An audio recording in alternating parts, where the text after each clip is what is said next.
DD next level பெரிய எதிர்பார்ப்பு. இந்த எதிர்பார்ப்புக்கான காரணம் என்ன அப்படின்னா வந்து சந்தானம் தன்னுடைய ஹீரோ விரதத்தை கொஞ்சம் முடிச்சுக்கிட்டு STR 49 வந்து ஒரு காமெடின்னு சொல்ல முடியாது, அது அவரே கூட சொல்லியிருந்தாரு, சிம்புக்காக பண்ற ஒரு செகண்ட் ஹீரோ மாதிரி கூட இருக்கலாம், ஆனால் அவருடைய அந்த விரதத்தை கொஞ்சம் முடித்து கொண்டு அதில் நடிக்கிறார் அப்படின் போது இந்த டிடி நெக்ஸ்ட் லெவல் எப்படி இருக்குன்ற ஒரு எதிர்பார்ப்பு வந்து சந்தானம் தொடர்ச்சியாக வந்து அந்த மாதிரி காமெடி ரோலில் பண்ணுவாளா இல்லது ஹீரோ காமெடி இப்படி பண்ணிட்டு இருப்பாரா அப்படின்ற மாதிரியான ஒரு எதிர்பார்ப்பு.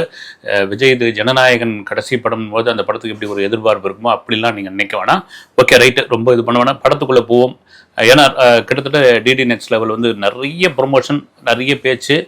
ஏன்னா இதுக்கு முன்னாடி தில்லுக்கு துட்லேருந்து ஆரம்பித்து அந்த அப்படியே அந்த சீரீஸ் வந்துக்கிட்டே இருந்தது வந்து நான் காமெடினா முறப்பா அப்படி ஃபைட்டு அது இது அப்படி பண்ணுவேன்ற மாதிரி இருந்த சந்தானம் அப்படி மாறி தன்னுடைய காமெடியை இந்த கதாநாயகன் கேரக்டருக்குள்ளே கொண்டு வந்து அதை தொடர்ச்சியாக ஒரு வெற்றி படமாக அடுத்தடுத்து வந்து ப்ளே பண்ணிகிட்டு இருந்தார். இந்த படம் சரி டிடி நெக்ஸ்ட் லெவல் எப்படி இருக்கும் அப்படின் பொழுது ஆல்ரெடி இந்த படத்துக்கு ரிலீஸ்க்கு முன்னாடியே தெரிய ஆரம்பிச்சது. சந்தானம் வந்து ஒரு ஃபிலிம் ரிவ்யூவர், என்ன மாதிரி கலாய்க்க போகிறாரு, என்ன பண்ண போகிறாரு, யார் என்ன இது போட்டு வாங்க போகிறாருன்ற மாதிரியான ஒரு எதிர்பார்ப்போடு தான் போய் படம் பார்த்தோம். ரைட்டு, டிடி நெக்ஸ்ட் லெவலுடைய கதை என்ன அப்படின்போது செல்வராகவன் ஒரு தியேட்டர் ஓனர், அவர் வந்து படங்கள் அந்த ரிவ்யூ பண்ணுறாங்களே தாறுமாறாக ரிவ்யூ பண்ணுறவங்க அவங்க மேலே பயங்கர கடுப்பாயிடுவார். என்ன காரணம்னா எப்போ கோடிக்கணக்கில் போட்டு படம் பண்ணுறோம், நீ பாட்டுன்னு அடித்து துவச்சிக்கிட்டு இருக்கீங்க, எல்லாம் நியாயமா அப்படின்ற அளவுக்கு என்ன பண்ணுவார், அந்த ரிவ்யூவர்லாம் கூப்பிட்டு காலி பண்ணிவிடுவார்.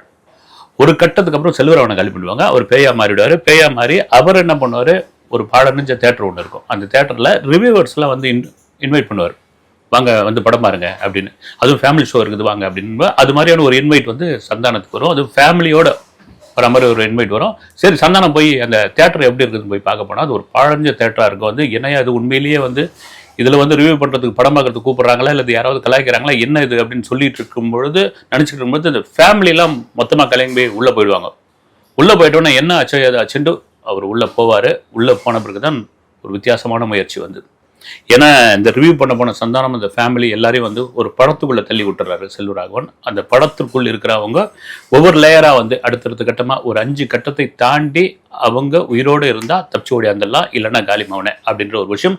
இதை கதையாக கேட்கும்போது சூப்பராக இருக்குது, ஒரு நல்ல முயற்சி. இதை எப்படி எப்படி ப்ளே பண்ணியிருக்காரு பிரேமானந்த் அப்படின்ற ஒரு விஷயம் தான் நீங்கள் படம் பார்க்கும்போது தெரியும். Right, okay. சந்தானம் இதில் வந்து ஒரு ரிவ்யூவராக நடிச்சிருக்காருன்னு சொல்லியிருக்கோம். பார்த்தீங்கன்னா அது வந்து ஒரு பிள்ளைங்க கெட்டப் மாதிரி ஒரு கெட்டப்பில் வராரு. வந்து அந்த கெட்டப்புக்கு வந்து அவர் அந்த பாடி லாங்குவேஜ் அப்புறமா அந்த கெட்டப்பு எல்லாத்தையும் மாற்றிருக்காரு. அவருடைய ஃபேமிலி கஸ்தூரி, அப்புறமா வந்து யாஷிகா ஆனந்த், லவர், மொட்ட ராஜேந்திரன், இப்படி எல்லாரும் போய் அந்த ஸ்க்ரீனுக்குள்ளே உள்ளே போய் இறங்கிறாங்க.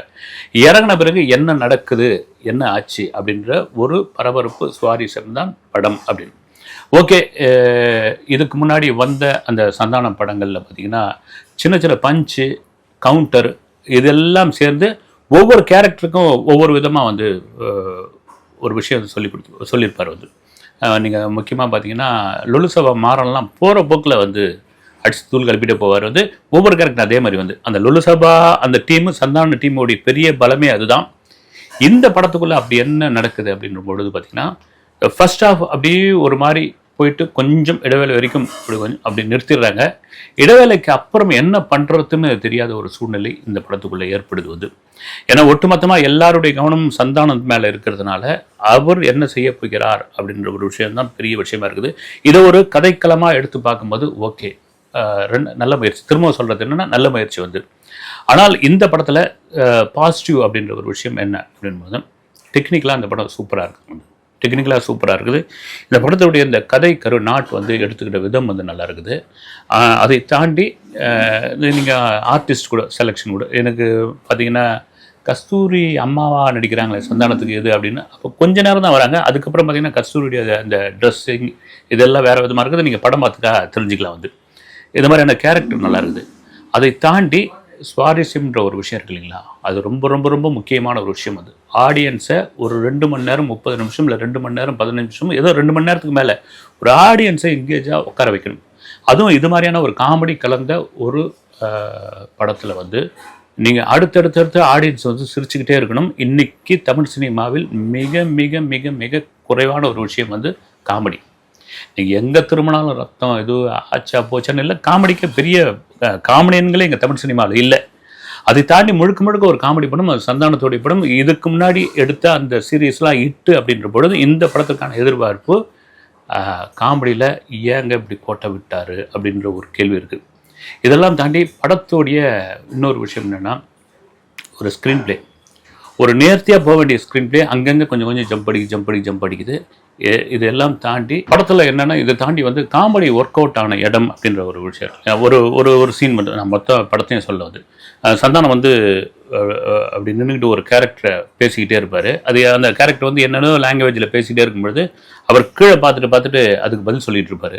அப்புறம் என்ன கீழே பார்த்துட்டு பதில் சொல்கிற அப்படின்னு கேட்கும்பொழுது, கீழே சப்டைட்டில் ஓடுது பாருங்க அப்படின்னு சொன்ன உடனே ஒரு படத்தினுடைய இது வந்து சப்டைட்டிலாக ஓடிட்டு இருக்கோம். அங்கே வந்து ஒரு கிளாப்ஸ் விடுது. குறிப்பாக வந்து ஒரு கிரகணம் பிடிக்கிற ஒரு இடம் வந்து, கிரகணம் பிடிக்கிற நேரம் பார்த்தீங்கன்னா இன்னும் கிரகணம் பிடிக்கலையேன்னு நினச்சிட்டு இருப்பாங்க. அப்போ பார்த்தா ஆமாம் இன்னும் கிரகணம் பிடிக்கல அப்படின்போது அந்த முழு நிலவு அப்படியே தெரியும் வந்து. அதை பார்த்தீங்கன்னா அப்படி வெளியே வந்தால் மொட்டை ராஜேந்திரன் வந்து ஒரு பல்பை கையில் பிடிச்சிக்கிட்டு ஒரு தம்மை பிடிச்சி புகையாக விட்டுக்கிட்டு இருப்பார் வந்து. இந்த இடம்லாம் வந்து காமெடிக்கு வந்து கிளாப்ஸ் விடுது வந்து. இதெல்லாம் மட்டும் போதுமா அப்படின்னும் பொழுது வந்து சில ரிவ்யூவர்ஸ் எல்லாம் வந்து டீகோட் பண்ணியிருக்காங்க. அப்புறம் ஆரம்பத்தில் ஒரு ரிவ்யூவர்ஸை வச்சு படமே தொடங்குது. சந்தானம் ஒன்று வந்து இது என்னென்னா, ஒரு சீரியஸாக ஒரு ரிவ்யூவர் அப்படின் பொழுது நீங்கள் டைரெக்டாக இறங்கி இப்படியெல்லாம் ரிவ்யூ பண்ணுறீங்களா, அது நியாயமா அப்படின்ற அளவுக்கு சீரியஸாக இறங்கி இதில் அடிச்சிருக்கலாம். இல்லைனா அந்த ரிவ்யூவரை வச்சு கலாய்ச்சி ஒரு பயங்கரமான ஒரு காமெடியாக பண்ணியிருக்கலாம். தொட்டு பட்டும் படாமல் மாதிரி அப்படியே போயிட்டு இருக்கு. அதுதான் ஒரு பெரிய எனக்கு தெரிஞ்சு பார்த்தீங்கன்னா ஒரு ஒட்டாத மாதிரியான ஒரு விஷயமா இருக்குது வந்து. இதெல்லாம் மீறி இந்த கேரக்டர் வந்து இன்னும் கூட அந்த சப்போர்ட்டிங் கேரக்டர்னு ஒன்று இருக்கு இல்லைங்களா, அதெல்லாம் இன்னும் வலுவாக பண்ணியிருக்கலாமே அப்படின்ற ஒரு, நீங்கள் வடுக்குப்பட்டி ராமசாமி படம் பார்த்தீங்கன்னா சின்ன சின்ன விஷயங்கள்லாம் அதில் வந்து பெரிய அளவில் காமெடியாக இருக்கும். அது நீங்கள் வந்து அதில் ஒரே ஒரு சின்ன, ஏன்னா இந்த படத்துக்கு சம்மந்தம் இல்லாமல் சொல்கிறேன் நான் வந்து, கூல் சுரேஷ் வந்து கூட்டுக்கிட்டு போவாங்க வந்து. கூட்டுக்கிட்டு போனோடனே ஒரு முள்ளுக்காட்டு வழியாக கூட்டு போவாங்க. கூட்டு பண்ண காலை வச்சுட்டு இப்படி அழுத்துவார். அழுத்த உடனே நயா ஒரே வெய்ய காலமாக இருக்குது, ஒரே சேராக இருக்குதுன்னு வந்து. அது நீங்கள் படம் பார்த்த பிறகு தெரியும். வேற ஒரு இது வந்து அது கொஞ்சம் ஒரு டட்டியான காமெடியாக இருந்தாலும் தியேட்டரில் வந்து அப்படி சிரிப்பாங்க. இது மாதிரி சின்ன சின்ன விஷயங்கள் பூரா காமெடியாக பண்ணியிருப்பாங்க. இதில் அதுக்கான அந்த ஸ்கோப் நிறைய இடங்கள்ல இருந்தோம். அதை ஏன் வந்து பிரேமானந்த் கோட்டை விட்டுட்டாருன்னு தெரியல வந்து. ஆனால் சந்தானத்துடைய உழைப்புன்னு ஒன்று இருக்கு இல்லைங்களா, அவர் தான் அந்த படத்தை அப்படியே கொஞ்சம் கொஞ்சமாக கொண்டு வராரு. கொண்டு போகும்பொழுது அங்கங்கே ஆர்டிஸ்ட் அந்த கேரக்டர் வந்து சரியாக சப்போர்ட் பண்ணல அப்படின்ற ஒரு விஷயம் இருக்குது. இதெல்லாம் தாண்டி இந்த படத்தில் வந்து பாட்டு, ஒரு பாட்டை கூட தூக்கிட்டாங்க. அந்த பாட்டை ஏன் தூக்கிட்டாங்கன்னு தெரியல வந்து. அதுக்கு 100 கோடி ரூபாயில் நஷ்டீடு கேட்டிருந்தாங்க.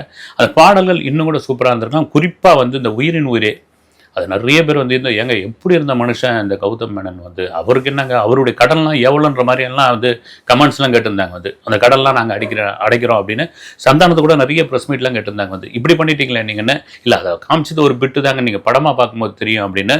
பட் படமாக பார்க்கும்போது அப்படி ஒன்றும் பெருசாக அவர் வந்து பெரிய அளவில் ட்ரோல் பண்ணுற மாதிரிலாம் தெரியல அது. இதெல்லாம் மீறி வந்து நிழல் ரவியெல்லாம் காமெடி பண்ண வச்சுருக்காங்க. அந்த காமெடி அந்த அளவுக்கு ஒர்க் அவுட் ஆச்சா இல்லையான்னு நீங்கள் படம் பார்த்துக்கிறப்போ தெரிய வரும் வந்து.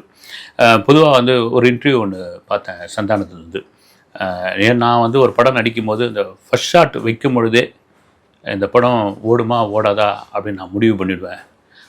அப்போயும் எனக்கு தெரிஞ்சு போயிடும். ரைட், ஓகே, அதுக்காக வந்து நம்ம கமிட் ஆகிட்டோம், அட்வான்ஸ் வாங்கிட்டோம், கால் ஷீட் கொடுத்துட்டோம், ஃபர்ஸ்ட் ஷாட் வைக்கும் போது தெரிஞ்சு போச்சுருந்தாக்க நம்ம படத்தில் வந்து வெளியே வந்துட முடியாது வந்து.